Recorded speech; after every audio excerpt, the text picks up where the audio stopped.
Hello, welcome to Varn Vlog. And today I'm going to make a point that's fundamental to most of what I believe, but is going to be couched in systems theory.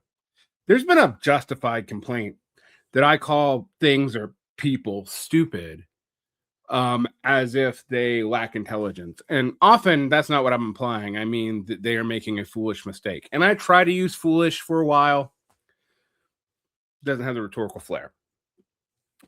And in response to that, someone said, "Well, I really appreciate when you go and do the structural conversations." And so here's one. I hear organization and to organize thrown around all the time. But what most people mean by organize is collecting cadres or um, doing struggle sessions or building their NGO. All these are forms of organization.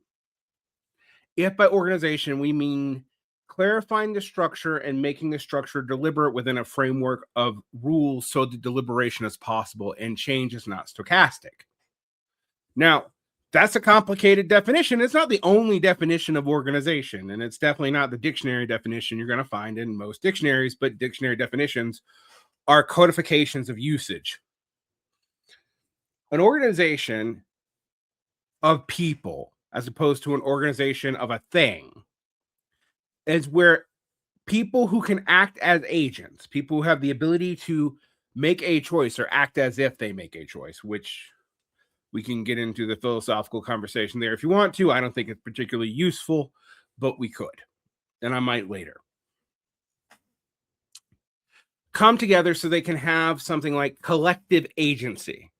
Collective agency requires forms and structures to give a deliberation process some kind of teeth so decisions can be made between people, can be made in a formal and predictable way, and a decision can be decided upon. There are emergent organizations and built organizations. There are organizations that emerge through practices, family, village, etc., which may not have ever been thought out. They act as if the agents within that organization could act in a collective manner. They tend to be below Dunbar's number of like 150 people. And they allow for that collective to act as a group by providing rules and structures for that to happen. That's what organization in a very specific sense means. To give a aggregate, something that is just sociologically studied, because we find a set of traits of which we can identify a grouping. It's just, I have set qualia or quanta, set number or set quality that I'm looking for. That is a definition. With that definition, I can go through and find X. The working class, people who do labor, who sell their labor power on the open market, that is a quality that is manifested in the real world. And thus we can qualitatively define that set of people. Now, there's all kinds of divisions in that set of people, but that is its sociological reality. These are things that interact. They have emergent traits. They might even have emergent organizations. Impromptu help networks, informal contact networks, informal kinship networks, formal kinship networks that just happen through cultural accumulation and not any formal thought out plan. Those organizations, we call them emergent organizations, they're useful. They enable people to act collectively.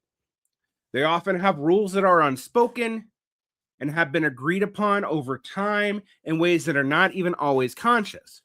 But to organize is to create formal organizations, to give the informal a form, rules made explicitly to which people can choose to conform, with criterion of membership in the group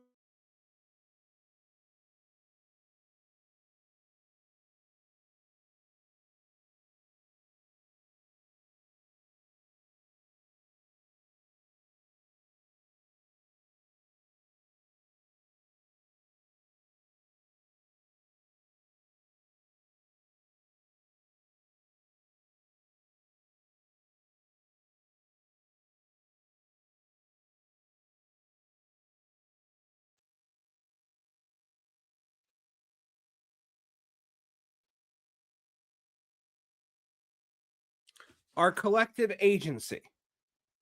So that you have a vote, or you have appointed representative, or you have a king who can act as the executive function.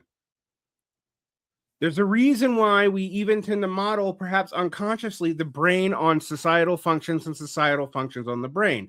When Amigo Bordiga said the party is the brain of the proletariat, in some ways, he's not wrong if the brain is actually responsive to the proletariat.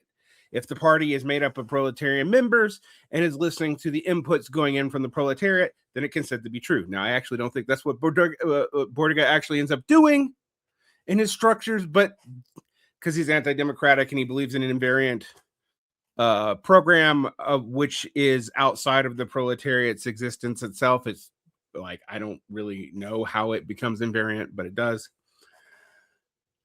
based on, axiomatic assumptions. But he also followed the will of the party as long as he was in it. All right. Now, the reason why you have these kinds of things is you have emergent and spontaneous organizations too. The debates between what is spontaneous and what is formal, and what can discipline members and what can't, or what can act as an agent, is about how clear the agency is and what the actors are supposed to be doing. That's what organization is for. That's why I tend to be democratic in organization. And I tend to favor more directly democratic means for that, for a variety of reasons. But I do actually think leaders should serve the function in which they've been appointed, and their function should be stripped from them when they no longer serve it, because that's how you organize. It is not merely going out and collecting highways or getting people to join or canvassing for votes. Those are, yes, giving people agency and giving that agency a collective valiance. So it is still organizing, but often that is stochastic in and of itself. The change that organization makes when something becomes in itself to for itself is a matter of organization. The consciousness is the awareness of your role in the organization and your ability to act in the organization. So class consciousness is when you have an organ that can act for the class, be it a union, a political party, a mutual aid organization, whatever. It has to have formal rules and constraints, and people need to know what they are doing and actively act for the benefit of that collective action, from which they could all possibly benefit. But that means they have to see themselves as a collective and then have the organization to act as an agent. As Marx says, history is made by aggregates, and how you actually give aggregates the ability to act as an agent is to organize them. So when people talk about organization, does it help people act as an agent? Or is it busybodying? Is it something in between? That's what I think we should be looking for when we talk about organizing. Thank you. Like and subscribe. Hit the bell. You can find more behind the Patreon wall. This one's short, but there's more coming. They're going to be longer. Yes, I'm still planning on doing the one on third worldism, but I think I need to go over the system stuff more so people understand what I mean. This is also pertinent to the book I'm writing. So take care.